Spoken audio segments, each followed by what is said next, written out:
for joining us tonight for the third annual National Day of Racial Healing.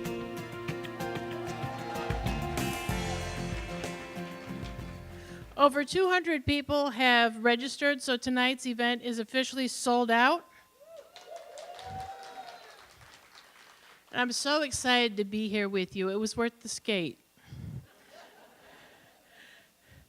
Advanced by the W.K. Kellogg Foundation, this day is an opportunity for people, organizations, and cities across the U.S. to call for racial healing, gather people in their common humanity, and take collective action to create a more just and equitable world. My name's Deb Lewis. I'm your MC for the evening.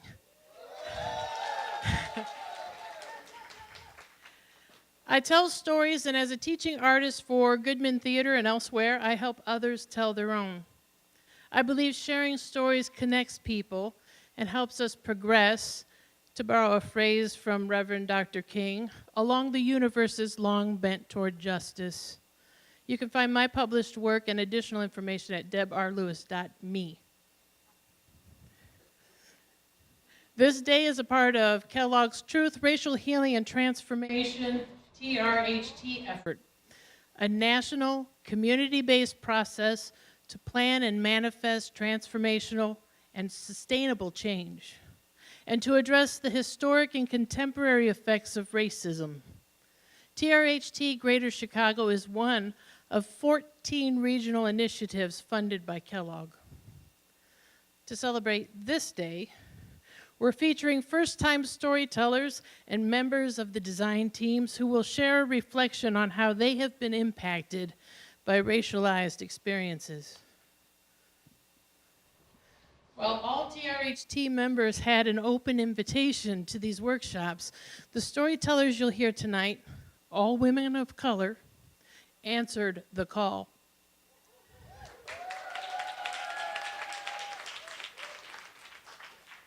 One of these debuted at last April's What is Our Storytelling event. There are workshop participants you may not hear over the mic tonight, but their presence, the power of their listening, and their insight has also shaped what you'll hear.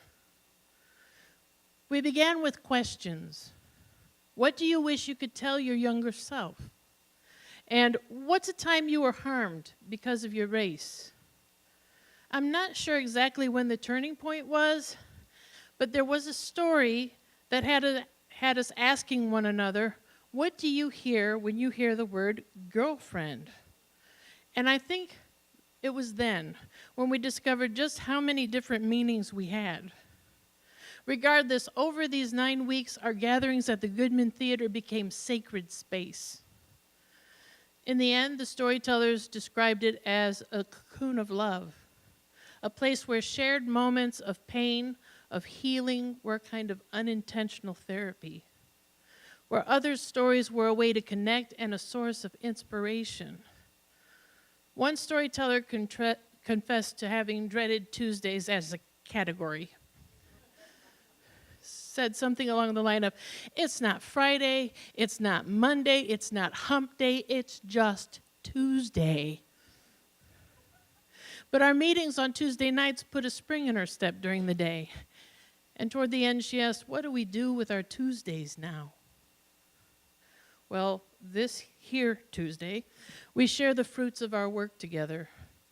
May the spirit of these stories accompany you. Awaken not only perception, but strength in you. And allow you to share yourself in return. Now, a few logistics. Our program has no intermissions, so if you need to, slip away anytime to refill a drink or use the restrooms located at the back of the room.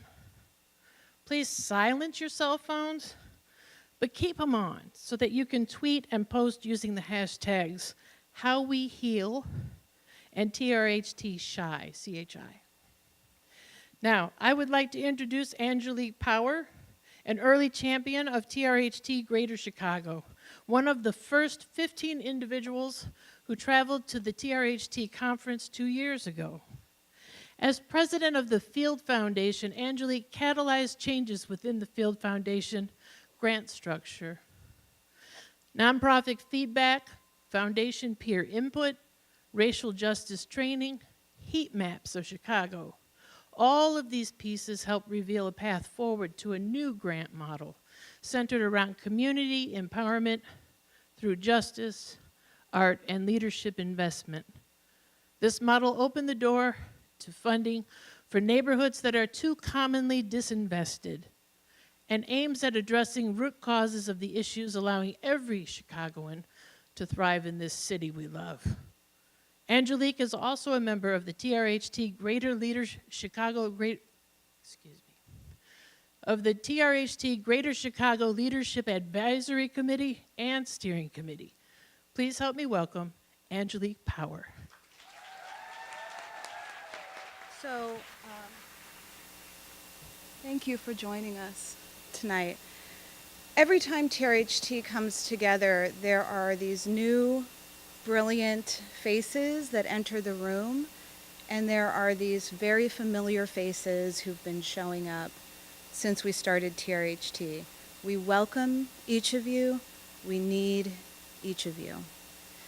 I want to take a moment to ground our evening in the ongoing work of TRHT Greater Chicago, to explain how you can engage moving forward and share why storytelling is so important for our process. And then we'll show a video that shows what we did last year and what some of the members of the 14 other TRHT teams have been up to. So TRHT Greater Chicago is a group of individuals, 300 plus strong, that represent different sectors and backgrounds, who, as Deb mentioned, first came together in December 2016 at a summit that the Kellogg Foundation was hosting around their larger truth, racial healing, and transformation work. Since then, since June of 2017, the very mighty, mighty Woods Fund, please raise your hand. Woo!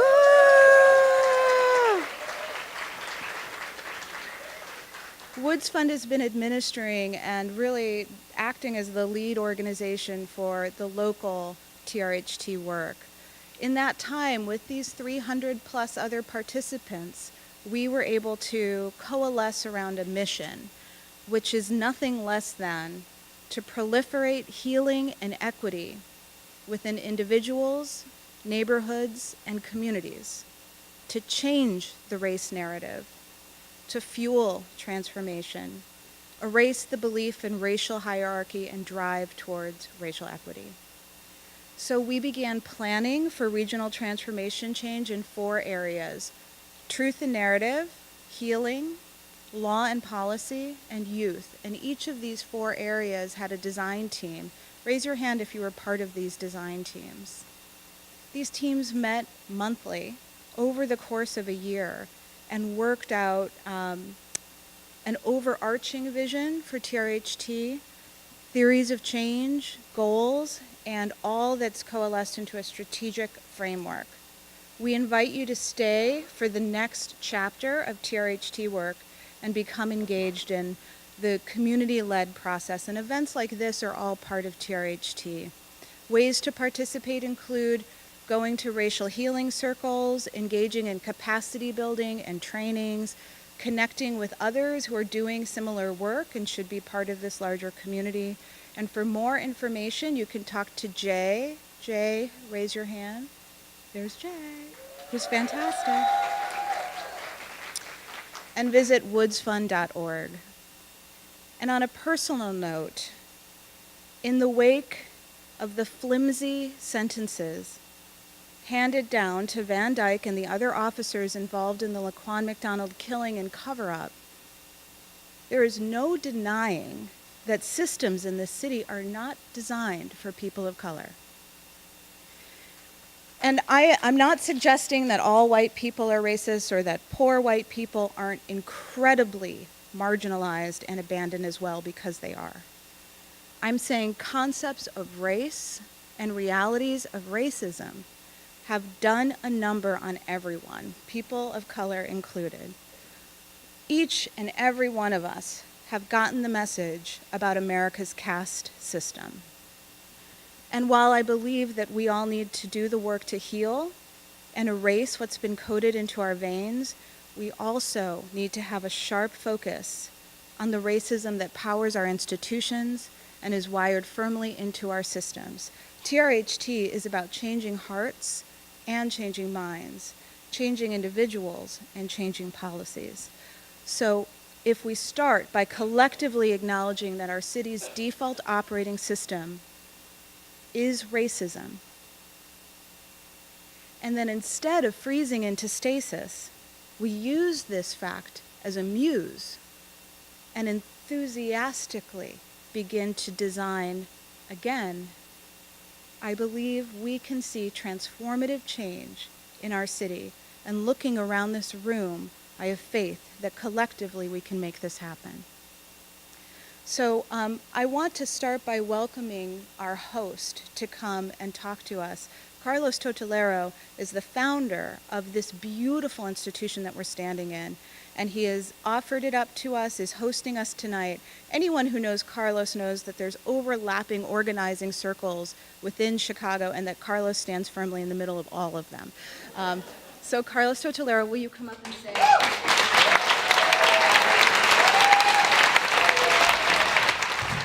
You want me to talk really fast? I always talk really fast. So I'm glad you guys are here tonight, especially on such a horrible day.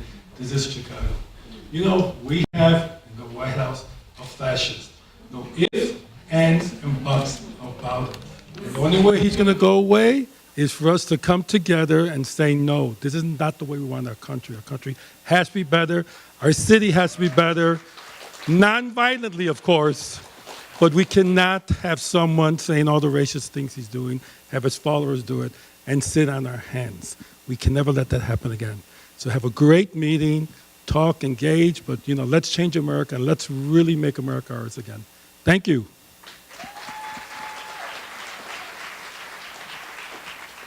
In addition to thanking the National Museum of Mexican Art, we want to thank Catering Out of the Box for the delicious food and drink. This is Free Spirit that you're seeing around shooting photography and film. Thank you, Free Spirit. Hoopla Communications, thank you for your event support. Goodman Theater staff, Willa, Deb, oh my goodness. TRHT Greater Chicago Leadership Advisory Committee, raise your hand. Thank you. And Woods Fund Chicago, Field Foundation, Metropolitan Family Services, Chicago Community Trust are all part of that steering committee. And Kellogg Foundation, thank you for architecting this work. And check out this video of what we did before. Enjoy your evening tonight.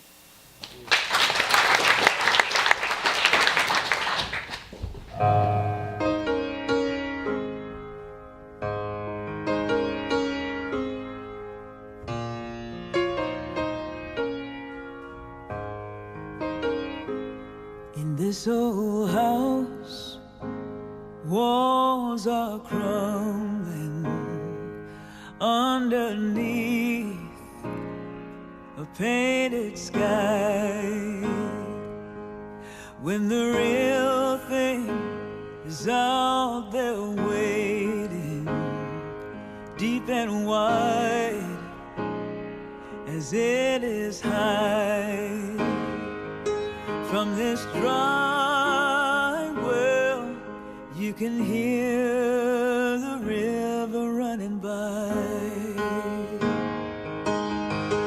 Love is trying to make it easy. Racial healing is a process each of us can begin as individuals, in our communities, and across society as a whole.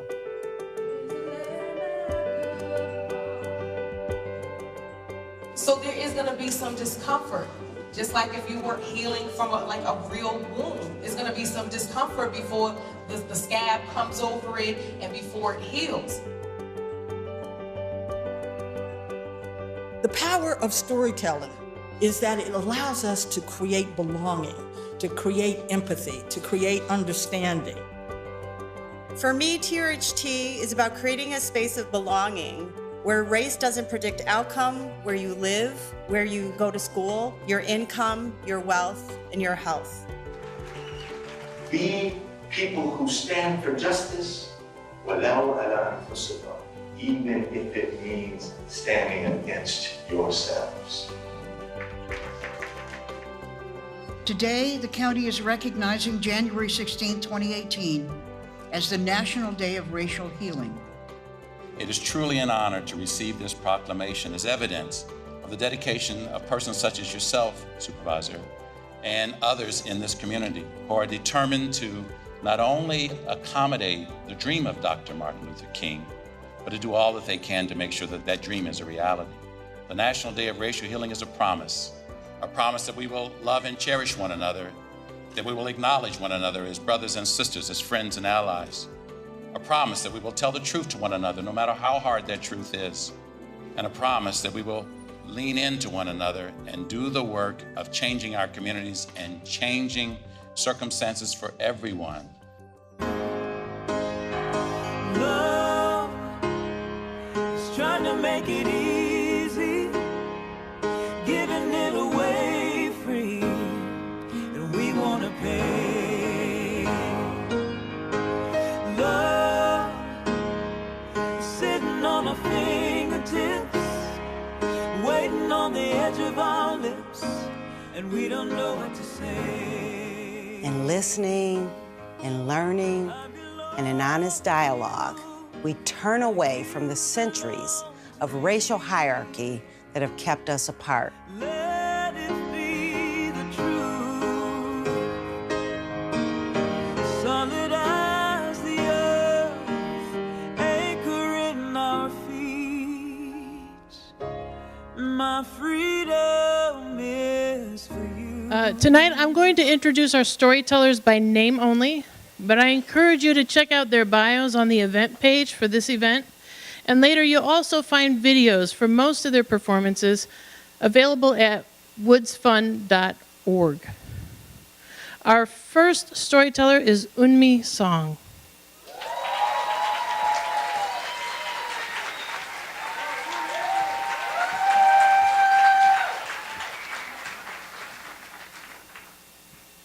Close your eyes.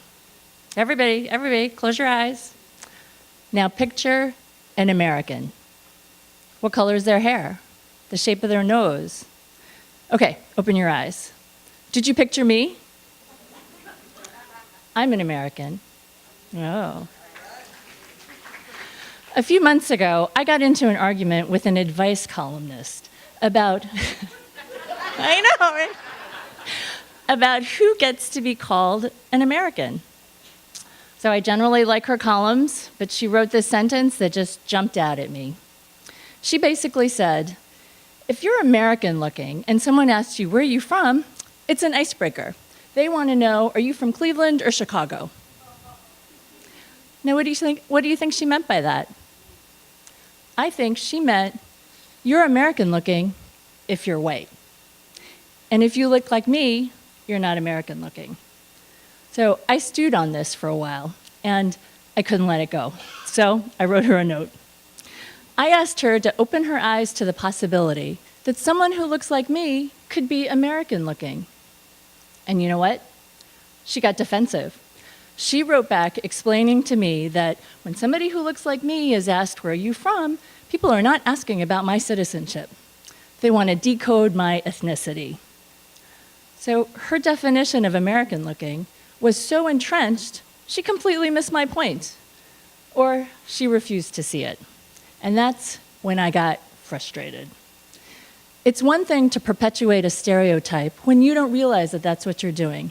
It's entirely another to get defensive when it's pointed out to you. Now, of course, she's not the only one who equates American with white. My mother does too. And so did I for a while. My mother came to the US as an adult. Everyone treated her as a foreigner, and so of course she felt like one too. She may have been a US citizen, but she did not expect anyone to call her American. I live in Skokie, a very diverse neighborhood with lots of immigrant families. And one day my mom went to pick up my kids from school, and she saw all the kids in the playground, and she turned to me and said, Unmi, there's so many kids who are not American. And you know what she meant. There were lots of kids who were not white. So I said to her, Mom, they're all American. I was born in Korea, and I came to the States when I was 2. My father was a graduate student on scholarship. This was in the early 1960s. And growing up, we were pretty much the only Korean family around. Now, I thought that was because Korea was so poor after the Korean War that no one could afford the airfare to come to the US. So I was completely naive. It was because of US immigration policy. Asians basically were not allowed to immigrate to the US. There was a stringent quota system that favored people from Northern Europe. So before the Immigration Act of 1965, 7 out of 8 immigrants were from Europe. Today, 9 out of 10 are not. If you ask a person of color who's an immigrant, when did they come to the US, I will almost guarantee they'll say some date after 1965. So you try it. There are lots of immigrants here, and you'll see, I am right. Up until I was a young adult, if you asked me, where are you from? I would have said, Korea. Because I knew you were not asking about my citizenship. Then I learned some civil rights history that I didn't get in school. I worked with politically active Chinese and Japanese Americans. Their families had been in the US for 3 and 4 generations. They not only were Chinese American or Asian American, they were also just plain, unhyphenated American. But that had not always been the case. In the 1800s, at the time of the Chinese Exclusion Act, Asians were called the yellow peril, and their families were not allowed to own property. During World War II, they were rounded up, incarcerated, and sent to internment camps. These families fought for decades for their rights as Americans, and it's because of them that today I'm an American. So, here I am. What do you say? Can you make space for me in your vision of who is an American? When you see my family and me walking down the street, can you stop and think, hey, there goes a really great American family?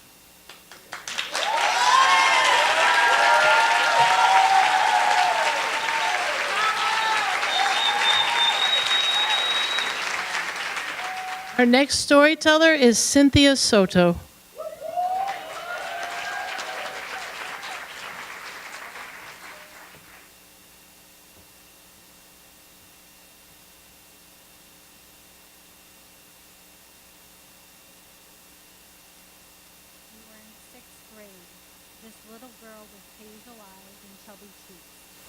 Her hair is straight and long, not black, but brown with sun-kissed highlights.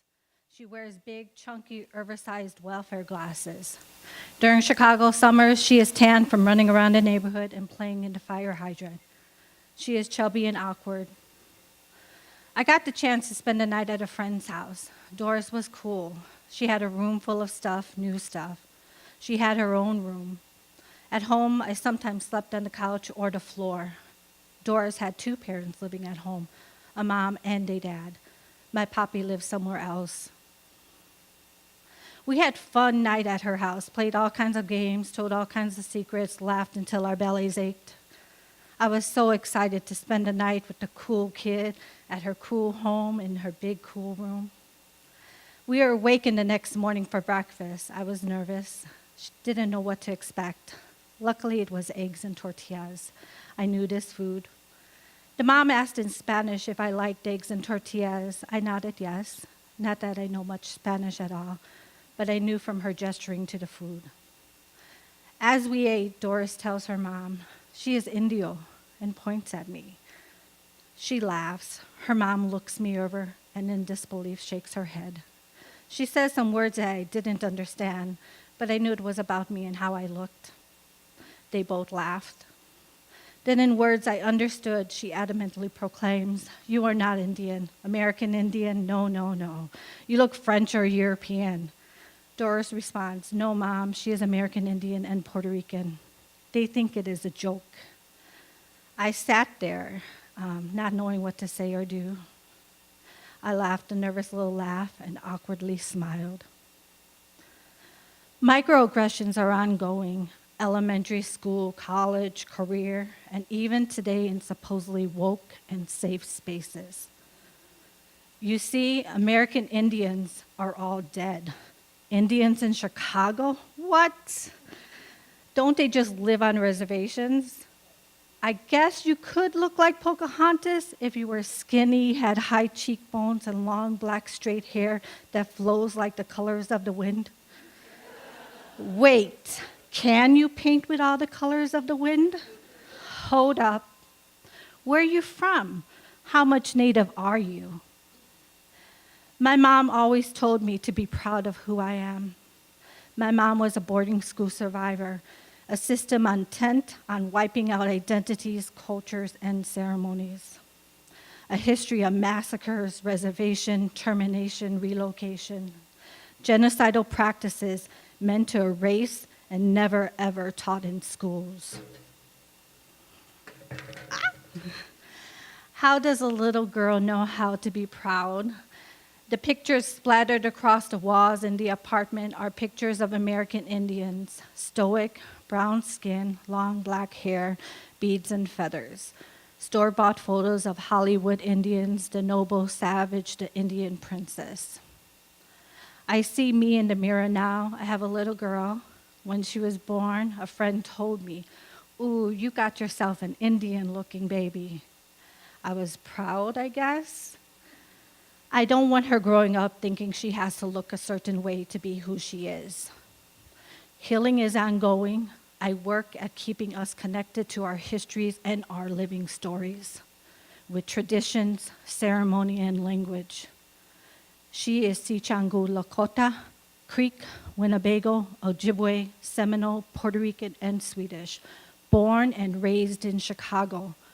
It's important she knows whose blood runs through her veins and whose stories we carry.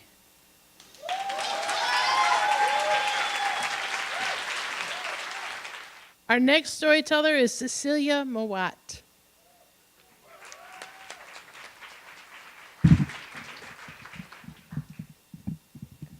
I am a Jap. Yes, you heard me right. A Jap. With a little twist. Jamaican American princess. Father from Jamaica, mother from Colombia, meet in Chicago. End result? Me and my 5 brothers living the American dream. Perfect, right? Well, yes, sometimes. When I say princess, I can say I was born into privilege. The privilege of having parents who loved me and instilled values of faith, achievement, hard work, integrity, passion, and commitment to giving back to community. None of my grandparents had even an 8th grade graduation education, but they were true nobility, prosperous, and entrepreneurial. My grandfather was a cooper making barrels for rum, and my grandmother owned grocery stores in Spanish Town, Jamaica. This explains my love and affinity for good rum, hanging out at Trader Joe's, Aldi's, and Whole Foods. A seamstress and hat maker in Panama, my abuela came to the U.S. to help when we went from 4 kids to 6 with the birth of my youngest brothers who were twins.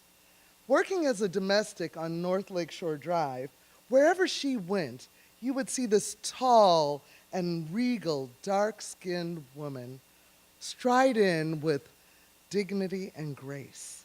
She saved her money and bought a house near ours for cash. Naturally, the privilege of this heritage caused my parents to strive for more.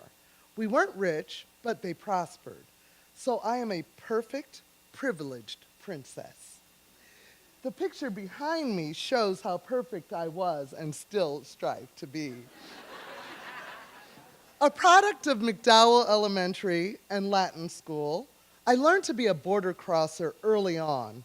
I navigated different worlds of Chicago's far south side, where we lived, and Hyde Park, where I went to church and JCC, and then the north side for school. I've seen that folks everywhere live pretty much the same. I've gotten degrees from Stanford and Berkeley, traveled the world for work and fun, perfect and privileged, living like a princess.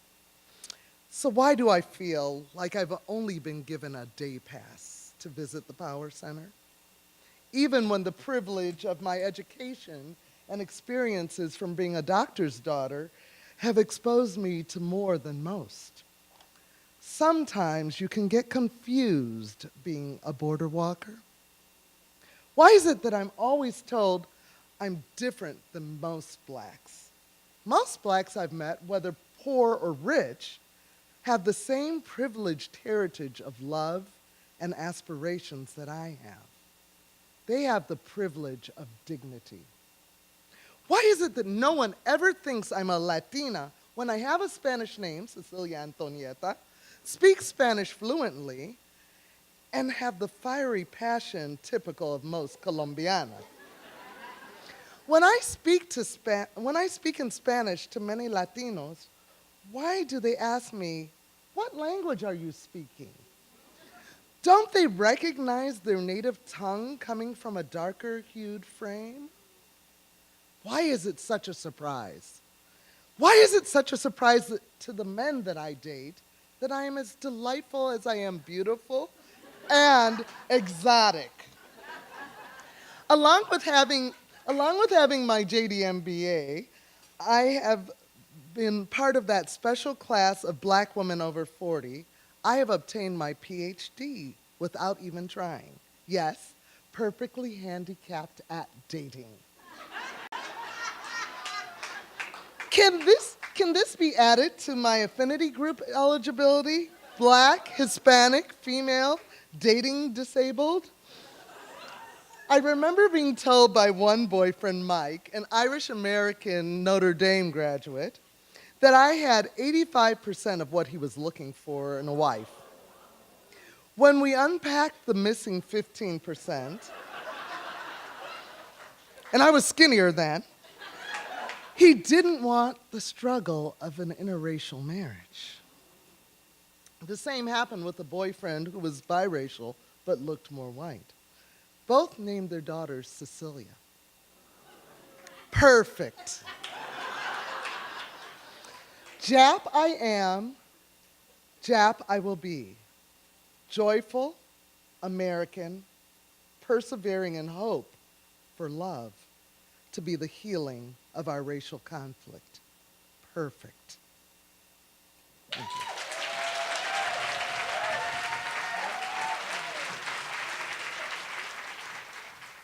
Now a story from Denise Ferguson.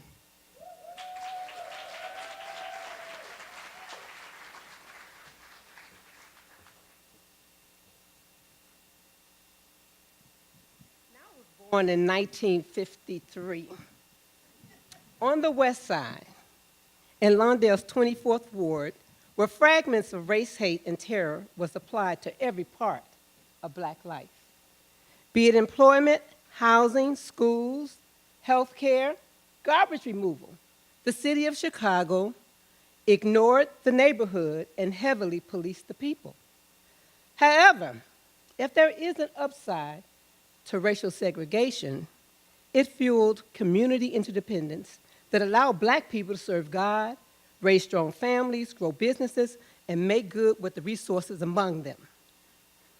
Most homes in Lawndale followed the same weekly routine, where Sunday morning church services prepared people for heaven and the work week.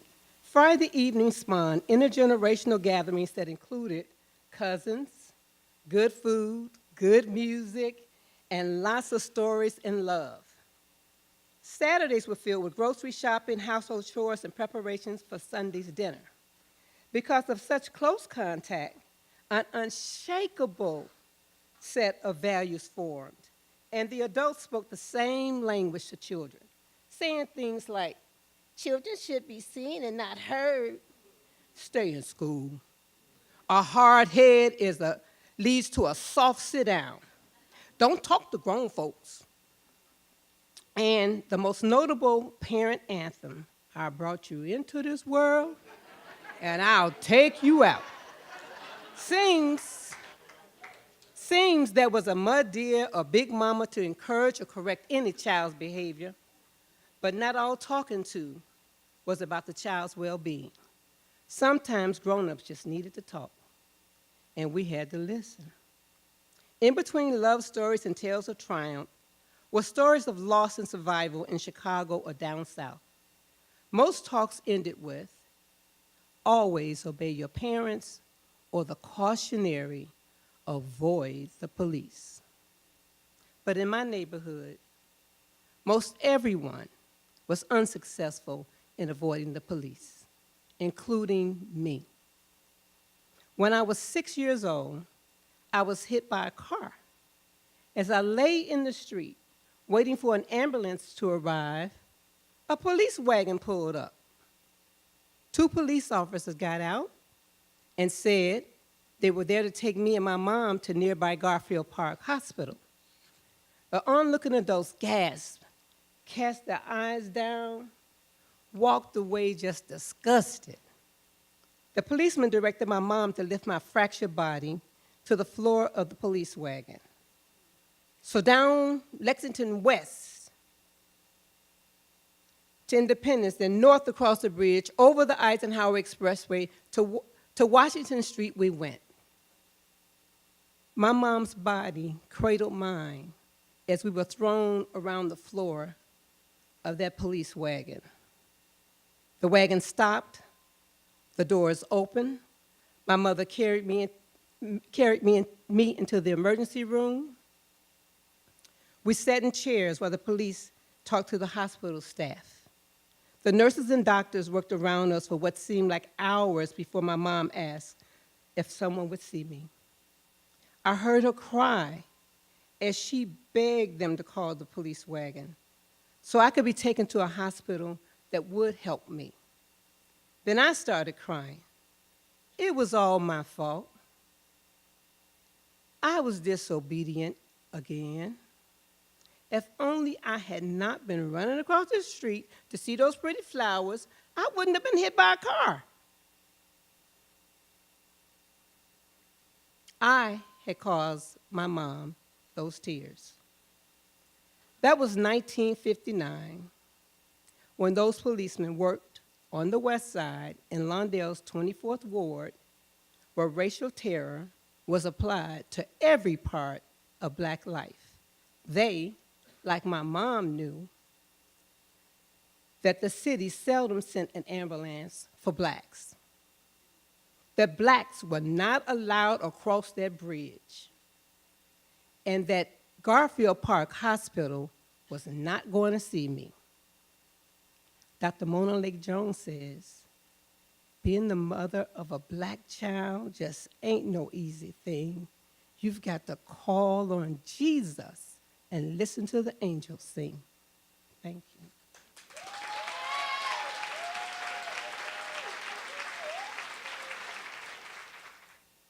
Now we'll hear from Elizabeth Alvarez.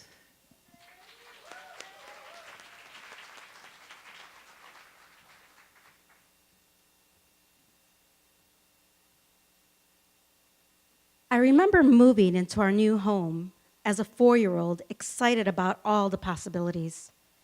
What I didn't know was some of the possibilities would be barriers based on the color of my skin and my heritage. We moved into the Market Park neighborhood in 1974. Do you know this park? Well, this park is where Dr. Martin Luther King Jr. had a peaceful march. The same park where he was struck by a rock and fell to one knee. The same park where the KKK paraded their hate with pride.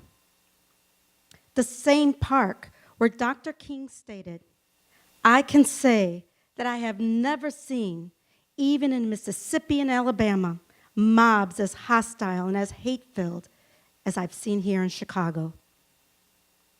As a Mexican child, my siblings and I learned early about our constraints, the stereotypes, and the hate-filled actions. We experience them daily, and we avoided this park. The everyday occurrences going to and from school were living nightmares of not only children spewing hateful remarks, but also our teachers who practiced killing our spirits and labeled us as inferior.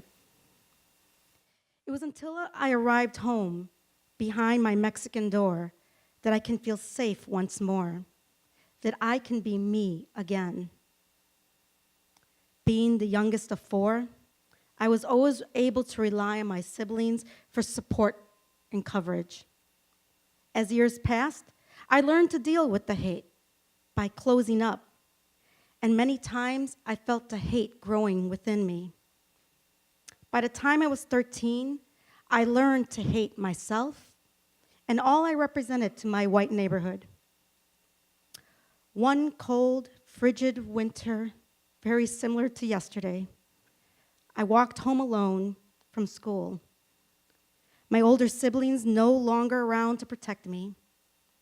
It was a bitter Arctic cold where snow solidified to ice, the type of winter in Chicago where your eyes glass over and your chest has difficulty breathing. It was a long walk home from school in the cold, and faster to cut through the park. The park was my path to being free, my journey to being me once more. As I walked, I was hit by snow. At first I thought it fell from a tree, but then quickly I was hit again. It stung, it burned. I knew it would leave a mark. As I turned, I saw a boy from my class. He expelled words of hate, nothing I haven't heard before. Spick, taco, bean eater. With every word, he threw an ice-filled ball to my face. I shielded my face and then turned my back, hoping that my back would just receive the blows and that it would soon end. Yet it continued. The blows knocked me to one knee and then into a ball. He must have tired eventually because it stopped. I stayed in the ball for a while and thought of my remaining walk home that seemed so far. But I eventually got up, cold, sore, confused, but determined to see my front door. Eventually, I made it home, and as I entered my home, I smelled my mother's cooking, the rich smell of broth and spices all mixed together. I wanted to run to my mom and hug her and tell her I was home safe, but I knew I needed to protect her. She did not know of the pain of going to and from school. This was a pact that my siblings and I made. She should not know of this pain, of this hurt. Instead of going to her and kissing her, I jumped in the shower. I wanted to wash away the burns. I wanted to wash away the pain. I wanted to wash away the hurt. I wanted to wash away my existence. I cried in the shower as I heard my mother yelling to me from the kitchen to properly say hello, that I was a disrespectful daughter. As I cried, I knew she could not see me. She shouldn't know about the hate that hit me. In the same park where you will now find a Dr. Martin Luther King Jr. memorial. Thank you.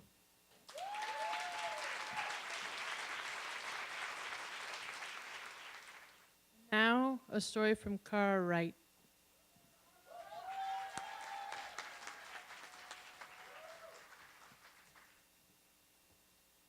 Humphrey Lamb was most likely born about 1847, although some records suggest he might have been born as early as 1844.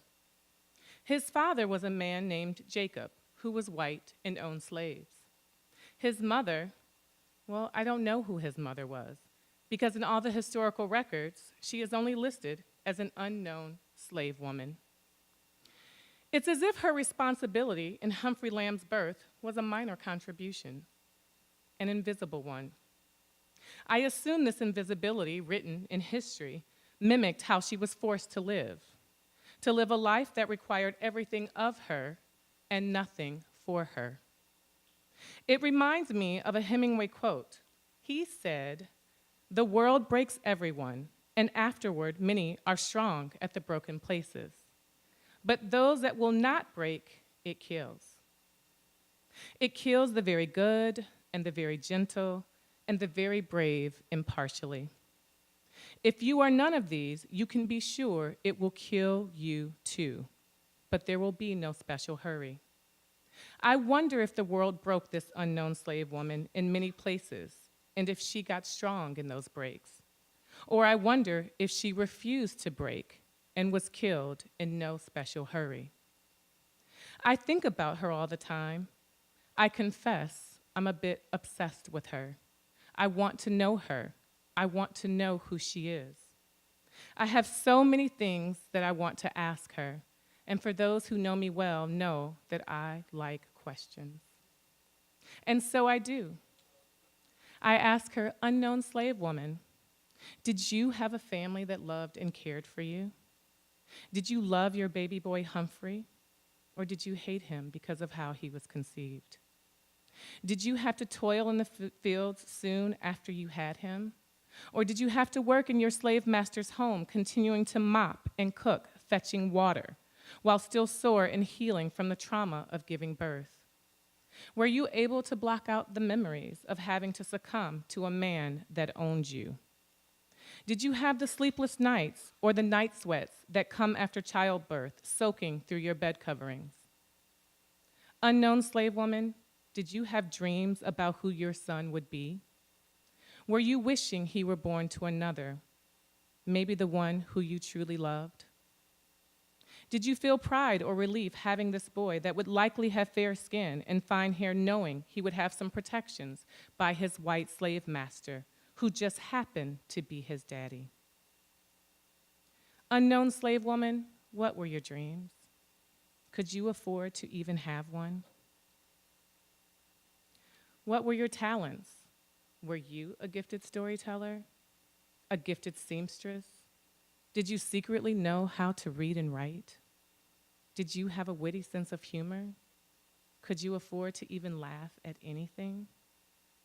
Were you the one that others confided in their secrets, their secret loves, their heartache, their hopes and dreams, their unrest, whispers of revolution?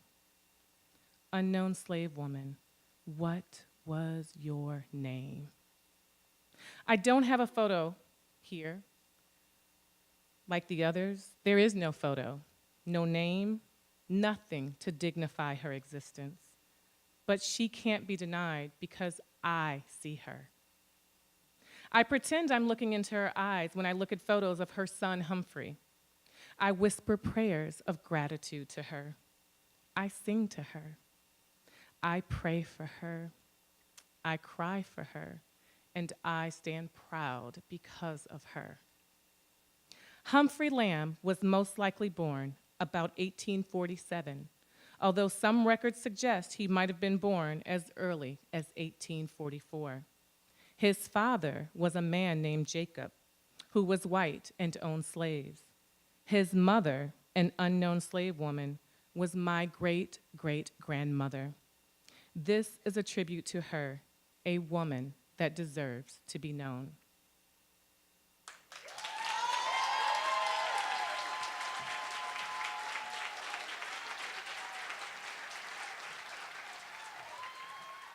Next storyteller is Maricar Ramos.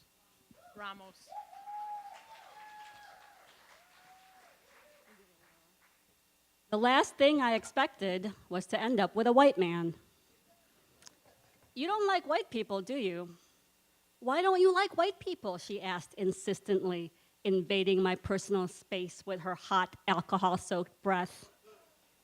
"It's not that I don't like white people," I thought, as I watched her do one of those white girl hair flips. "It's that I don't like you." But that wasn't entirely true. On one level, she was right. I didn't like white people. I liked many white people as individuals, but the concept of white people, well, that was another story. I was 10 years old, new to Chicago and new to this country, when my 5th grade teacher decided she was going to demote me. She assumed I was stupid without ever talking to me. She stood there in her prim little skirt and white tucked-in blouse, lips pursed while saying to my dad, "Mr. Ramos, your daughter isn't speaking in class, and I don't think she understands what's going on. She may do better in a class with other Spanish-speaking students." Fuck. She didn't even bother to find out we weren't Mexican. My dad's rage was something to behold. He championed me and put her in her place in the very same breath. There is no way you are demoting my child, not my child who was reading by the age of 3 and is probably smarter than you. Period, end of story. Did I mention my dad's a baller and a superhero? Good-looking, magnetic, and charismatic. He owns every room he enters, is 10 steps ahead of everyone else, and is generous to a fault. I was 17 when he bought his first Mercedes. He was so proud he even got vanity plates. MJ Ramos, right there for all the world to see. One day we got pulled over by a white police officer for reasons I can't recall. And right before my very eyes, my brave, brilliant maverick of a father was transformed. "Yes, sir." "No, sir." "I'm sorry, sir." The white-hot, bitter bile of rage rose in my throat as the ordeal went on and on and on. And then there was Eugene, at 6'2", 240 pounds, caramel-colored skin and locks down to his shoulders. He had a smile that lit up an entire room. The 6 years we spent together were an object lesson in what it means to be a black man in America. Women clutching their purses as they scurried away in fear as he walked by. Security following surrounding department stores. Co-workers at Leo Burnett calling him a monkey on the office group chat. There was a bitter pill to swallow almost every single day. What did that chick from the party say again? Why didn't I like white people? All my life, I had only dated men of color. I knew in my heart of hearts that I needed to be with someone who got it, and I didn't want to go home and have to explain racism day in and day out. So when a friend told me that I should stop eliminating options solely based on race, I was doubtful, to say the least. I first met my partner 8.5 years ago. He was only the second white guy I'd ever dated, and I was filled with reservations. Did he get it? Did he get me? Was I his first Asian, or was I just next in a long line? Did I even want to be bothered? But he snuck up on me and got past my defenses with his intelligence, loyalty, and passion for social justice, but most of all, with his humility and recognition of his own privilege. In making the choice to be open to love in whatever form it takes, I remembered how to love myself, my authentic, imperfect, and vulnerable self. Racism, it injures all of us in both subtle and catastrophic ways. I have been swimming in a sea of racism my entire life. It is in the air that I breathe, the water I drink, and in every microaggression I endure. It is pervasive, incremental, and often unseen. Without realizing it, I had given racism the power to close me off, make me smaller, to define what I could and could not have in my life. But let me be clear here. The victory is not that I ended up with a white man. He did not rescue me, save the day, or guarantee my happily ever after. Racism did not magically disappear.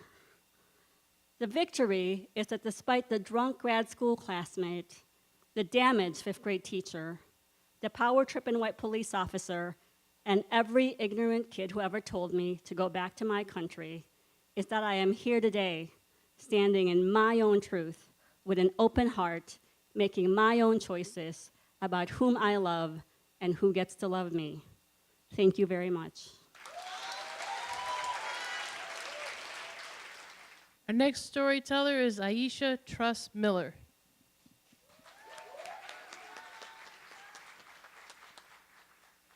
I was on yet another trip to 26 in California. And as a visitor, sometimes you feel a little locked up. Barbed wire fences, concrete fortresses, metal detectors, locked metal doors, dress codes. I'm mandated to empty my pocket, spread my legs, stretch my arms. I get winded down, pat down. I stand in a chemical detector, shoes off, shoes on. I ignore the ignorant CO, or I get ignorant with the ignorant CO. Next week, repeat. But today, none of that. Because today's trip is special. Today's trip definitely was not going to be like my first trip to county. I was 16. My favorite aunt was behind the thickest, slimiest plexiglass with the rusted metal circle in its center that had these teeny bitty little holes in it that you had to damn near kiss to talk. Put your ear up to listen. I'm sure 2 cups and a string would have worked better. After that visit, my aunt would go to the pen for forgetting to take off a belt she tried on before completing an in-store job application. Retail theft? That wasn't even Amy's MO. So I believed her, but a judge didn't. Today's trip to county was absolutely not going to be like the time I would visit my younger cousin before his transfer to the penitentiary. Hell, I fell to my knees when I heard he'd get 100 years, especially when dude got 81 months. Right? Sometimes I'm wrapped in feelings of inevitable defeat of my people by way of this slavery with a new name. It's the same game, though. Anyways, today's trip to county had a sister thinking. I imagined having a healthy, beautiful black boy who would not know the inside of county jail, who'd have access to good schools, that wouldn't have to seek community love or economic survival on our blocks, one that felt safe navigating the streets without a firearm. But this isn't a Disney movie. Inequity is the reality of my people's birthright in this land of the free.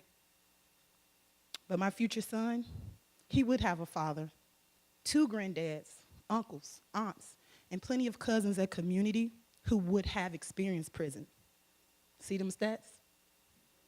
Today's trip to county was like the others, because it was about love despite the odds. See, I'm at 26 in California today to marry the love of my life.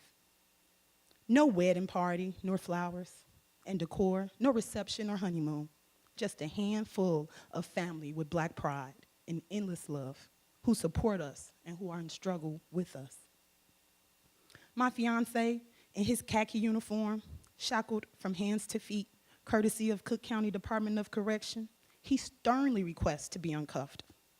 And after 4.5 years at the county, he's now free to touch my face, wipe my tears away with his thumbs, and hold my hand.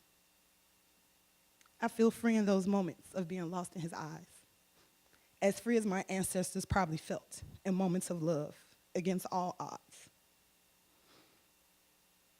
when they were held captive and in bondage while jumping over brooms on plantations. I visited Bay at county well over 200 times. See, at 19, my boyfriend was charged with a crime he didn't commit. He would serve 8.5 years and do 3 on parole with an ankle monitor. He'd be forced to leave me with tears in his eyes the night I gave birth to our son to check it at home with the Illinois Department of Corrections. His freedom was stolen, and so was his youth. His name became a serial number. His bonds with people became estranged. But he survived, and so did I. We are surviving with little to no space to heal, because struggles like ours, like mine, are every second of every day. And I wonder, what does tomorrow bring?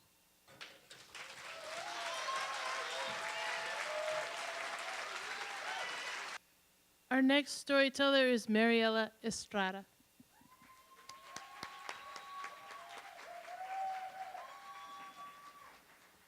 The places I was not supposed to be.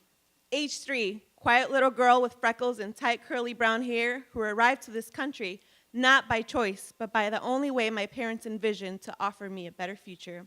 Age 5, started school at South Loop Branch, only Spanish speaker in the entire school, was not supposed to be. There I was, had to learn English within 1 year, graduated kindergarten and started South Loop Elementary, the place I was not supposed to be. Age 9, we had to move out of South Loop apartment due to gentrification. My family could no longer afford rent at 13th and Wabash in the early 90s, when we shared even with other families. Age 9, started at Nightingale Elementary, where students looked like me, but was not supposed to be in an all-English class. I had just learned it. Age 13, class trip to Washington, D.C. I was not supposed to be, as my parents could not afford it, but guess what? I grew up selling tamales, tortas, gelatinas to make ends meet. Selling 1,000 chocolates for a trip was a piece of cake. There I was, first in my family to travel outside the city in a country I was not supposed to be. Age 14, I realized I had to attend a neighborhood high school and excel. Otherwise, Mom would not let me attend all of those cool after-school programs that took students on field trips outside of the city. Age 16, field trip to Springfield. How many chocolates do you guess I sold? Another 1,000. As part of the high school trip, I won second place in poetry, spaces I was not supposed to be. Age 17, was not supposed to be graduating high school based on statistics, but guess what? Became the first in my family to enroll in public university and broke those statistics. Age 18, started at UIC, another place I was not supposed to be. Age 19, while in a 400 level class, during a class discussion on the country's economy, all of a sudden this white young classmate told me, "Your people are the ones taking our jobs, causing Americans to be unemployed." Does that sound familiar? I became furious and immediately responded, "My people have taken low-paying jobs in the fields, cutting your grass, making your meals, cleaning your houses, watching your children. Tell me when you want to work a 12-hour work shift on your feet, without a chance to sit, no bathroom break, no lunch, taking home only a couple $100s.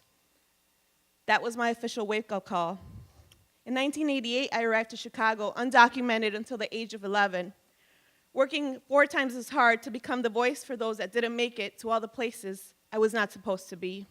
I finished with a bachelor's in sociology, another place I was not supposed to be.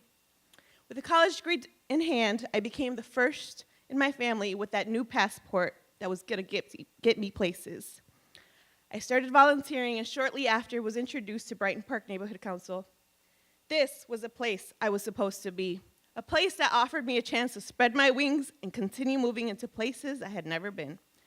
Presenting at conferences across the country, leading protests in the city, being in county and federal buildings. Every time I stepped into one of those, I would look around. Y daba gracias a mis padres. I would walk in with strength, knowing I was there to echo the voices of those that had not made it to those meetings.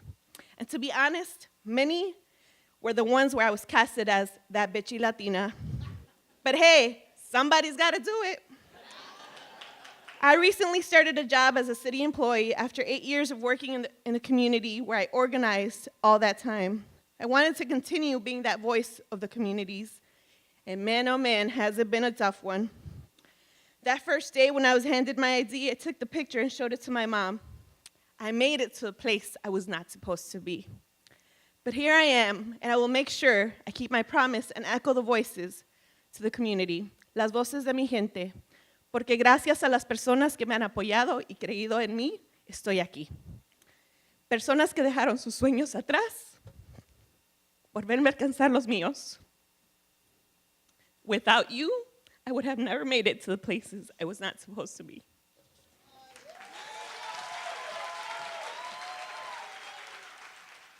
Now, Shanita.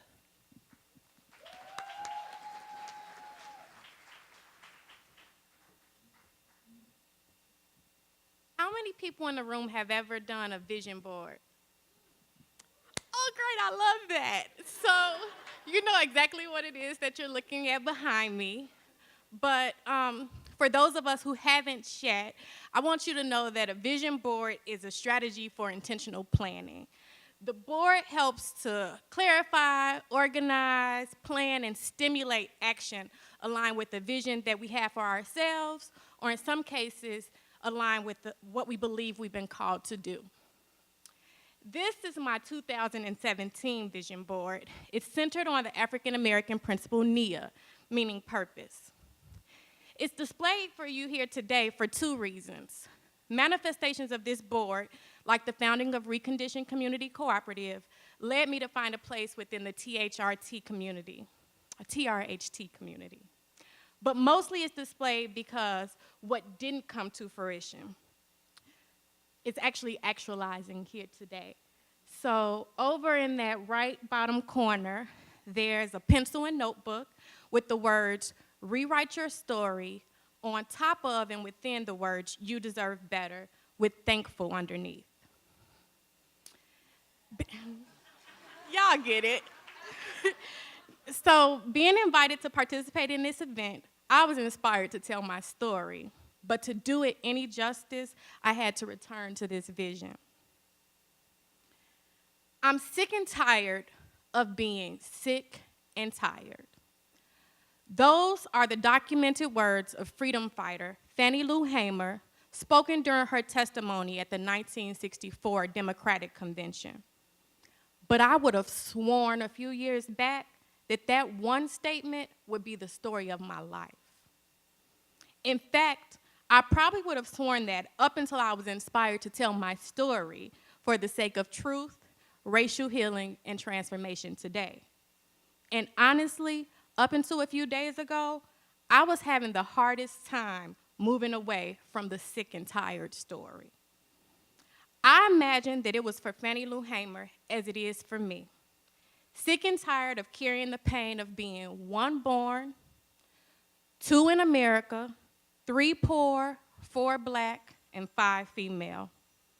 Those things collectively has a great impact on a human being before any other characteristic, attribute, or experience has a chance to develop.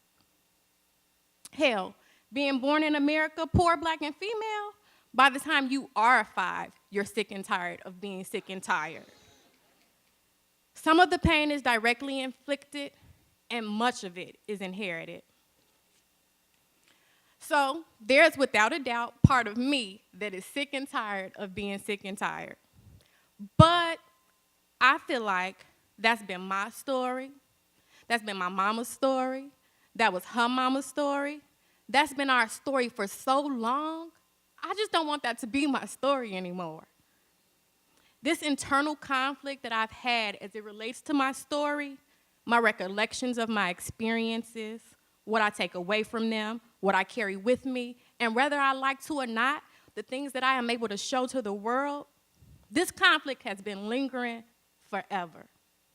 The truth is, I was born in America, poor, black, and female. And for all of the traumas that I suffered as a child, as an adult, and for every negative experience I've had that is correlated with those 5 things, I've been raised with the philosophy, it is what it is. I tell my mother, it's not fair. It is what it is. I tell my mother, but it's not right. It is what it is. I tell my mother, I didn't deserve that. It is what it is.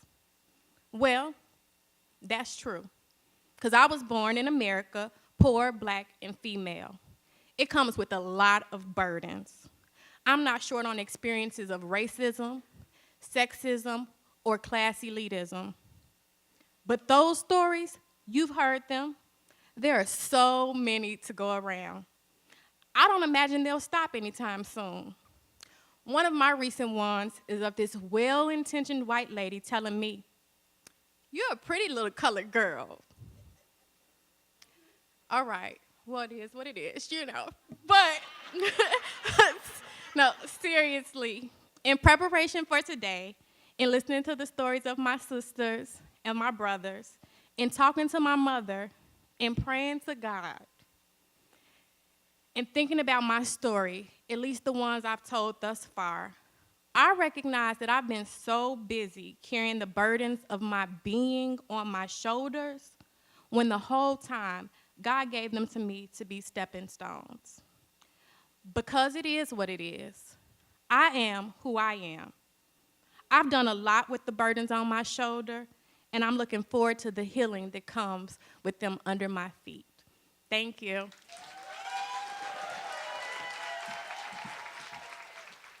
Now we have Shelley Davis.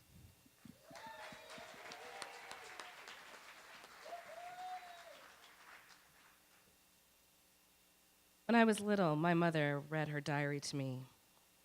That's how I learned my parents' history.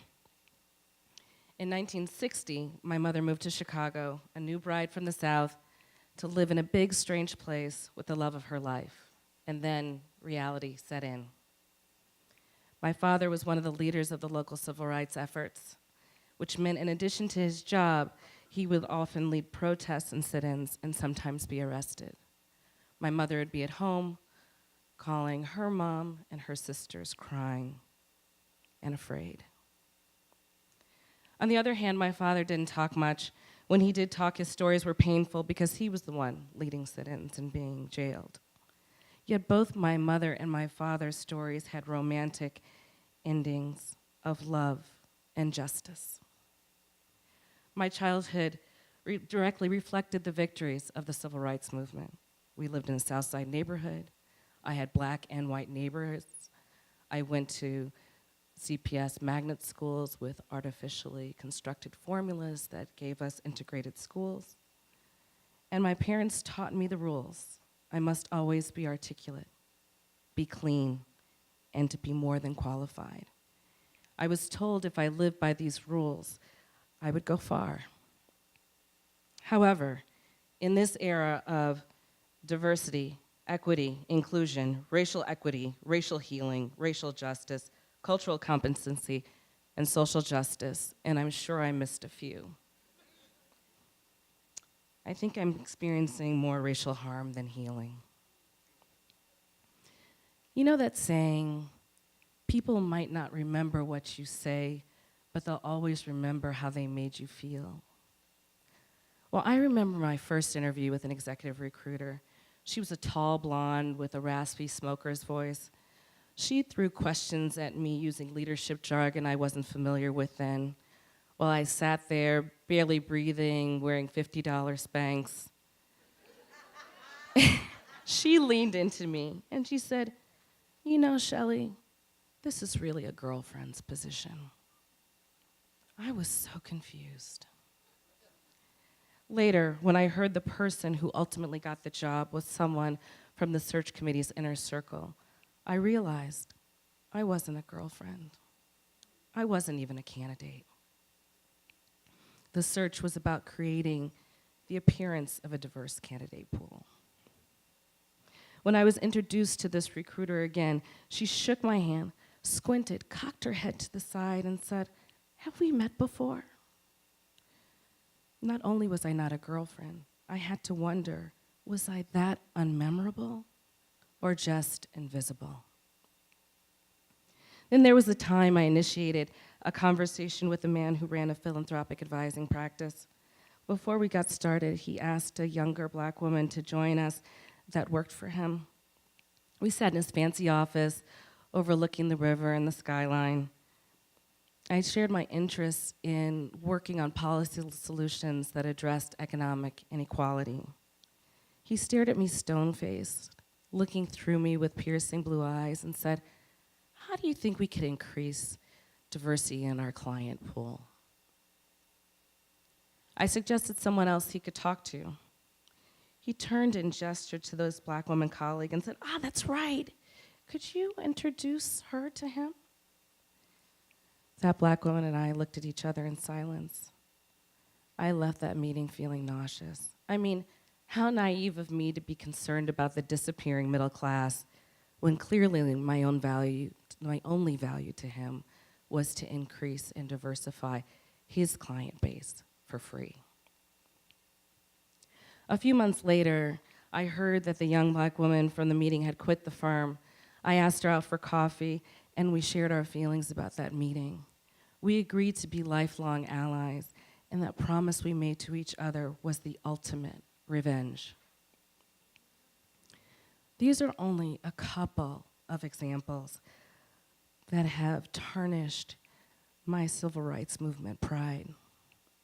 The romance has faded, and the reality has set in. Like my father, I hesitated sharing my story because it's painful. You see, in my mind, the civil rights movement was about being in public with groups of people that are strangers on either side disagreeing. But my experiences feel different because they were direct acts against me in professional settings, in private, with no witnesses. Still, I know who I am. I'm a post-civil rights movement baby. I was taught to be a peaceful, nonviolent advocate for social justice, and that we, with privilege, must use our privilege to uplift the entire community.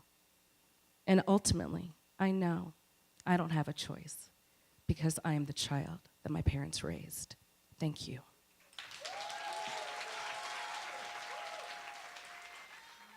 Story from Denise Hill.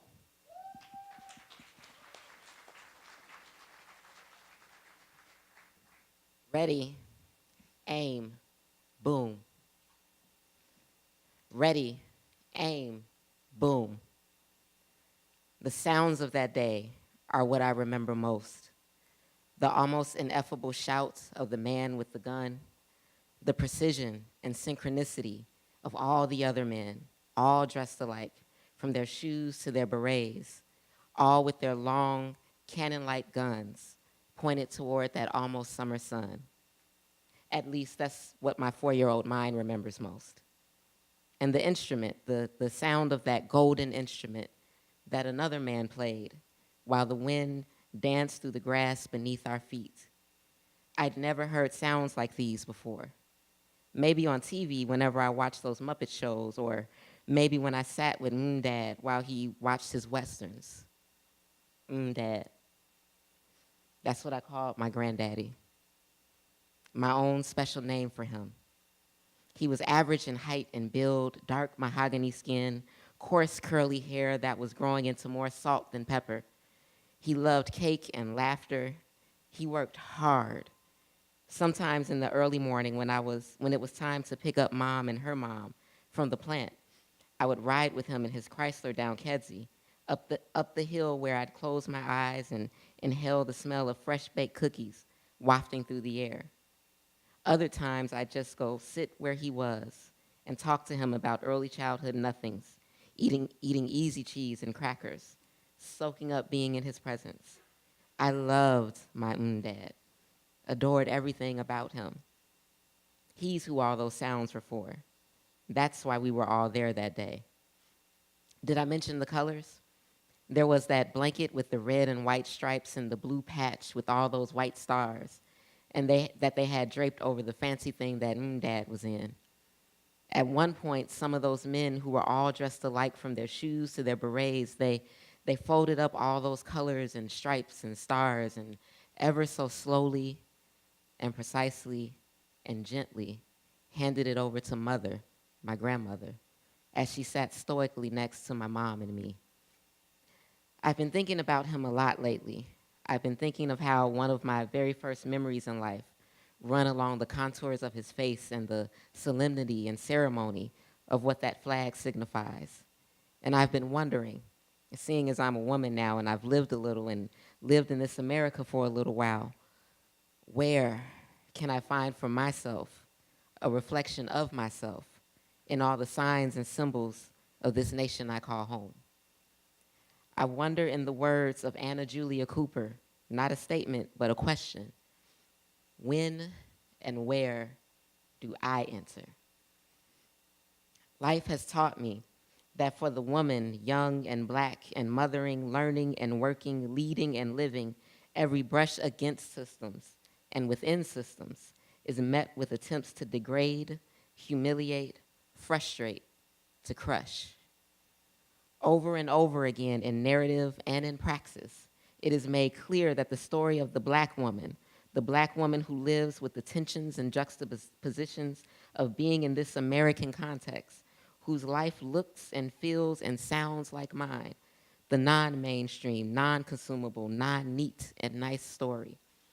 That Black woman, there seems to be no room for her in the sacrosanct language of the founding of this nation, a nation her and her great-grandmama and them effectively founded on the labor of their limbs and the fruit of their wombs.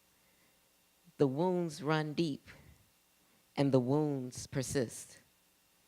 Is there a bomb in America? And when and where do I enter? And so I've been thinking of my dad. Every image I've ever had or dreamed or imagined about America, it unfurls right back to him. He gave me America. Behind the sounds, the ceremony, folded within the seams of the flag as it waves, breathing in the very soil teeming beneath my feet, there will always and first be Dad. His story and his love for us. His living let me know that this nation and all her rich ideals is mine too. And when America is yours, justice is not something to be begged for. It is an expectation. It is required. He lifted up the phrase among these rights from the Declaration. He highlighted we and the people, a more perfect union, established justice for ourselves and our posterity. He articulated us. Black, survivors of Jim Crow, descended from those who were enslaved, as part of that we, that people, that union. This is where I enter. Among these rights, and justice is the only space where true healing will come for all those who pitch their tents at the margins.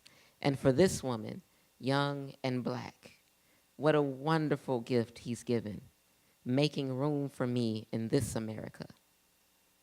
He's my founding father. My dad is my founding father.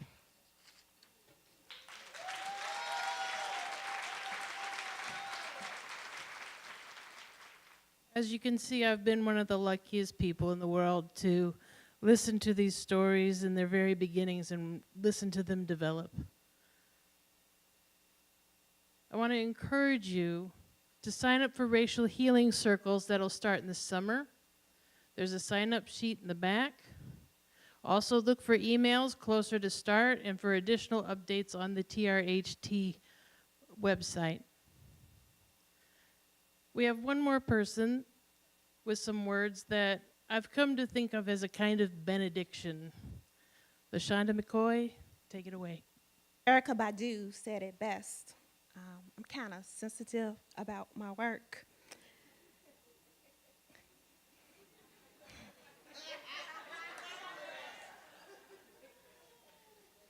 So this is not what I do, but I'm going to do it anyway.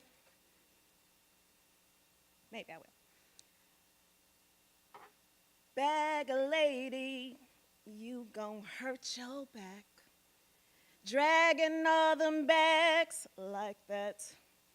I guess nobody ever told you all you must hold on to is you, is you, is you. Who knew that 12 weeks ago, this amazing group of ladies would come forth and deliver such powerful stories? These women have come and unpacked so many bags. I wasn't ready. But through the strength and encouragement of these great individuals, I stand here today and salute them. Hey, Sister Philippines, isn't it good to know that love comes in all different shapes, sizes, and colors? Greetings, my American Indian friend. Thanks for allowing me the opportunity to experience your rich heritage. Hey, my Korean sister, I see you. I see our similarities more than I see our differences. Hola, chicas. Gracias por compartir. Oh, that's bad. Sus historias. Me han tocado el corazón de una manera muy positiva. Honor to my seasoned sisters. Thank you for allowing me to travel back and the opportunity to see the shoes that you walked in. And to my little sisters, your power and your energy is astonishing, and I can't wait to see you conquer the world. Hey, black girl, yeah, you and you and you too.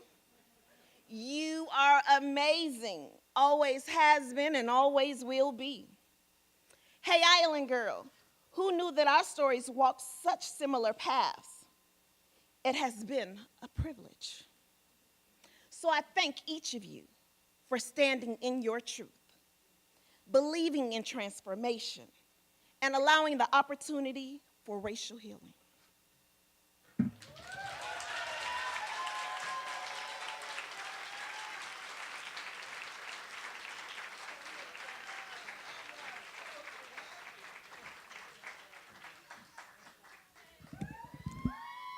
Good evening, everyone. I'm Jay Hobart. I wanted to thank everyone again for coming out tonight on this grueling, icy evening. I think we had an incredible evening. You heard from all of our amazing storytellers, almost all of them. This is their first time up here sharing their stories. So thank you all for being so supportive throughout, and also just joining us on this journey to eliminate the hierarchy of the racial hierarchy of human value. But I wanted to take a moment here on behalf of Woods Fund Chicago and TRHT Greater Chicago to thank Goodman Theater's Willa Taylor, come on up here, and Second Story Deb Lewis.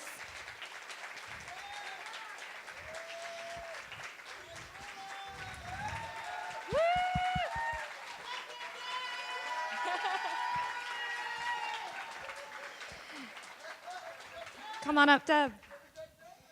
So I just wanted to thank these two, because without them, we wouldn't have been able to start this incredible storytelling journey as we do our TRHT work.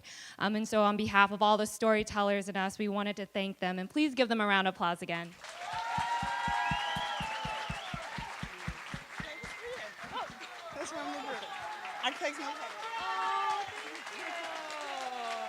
Thank you.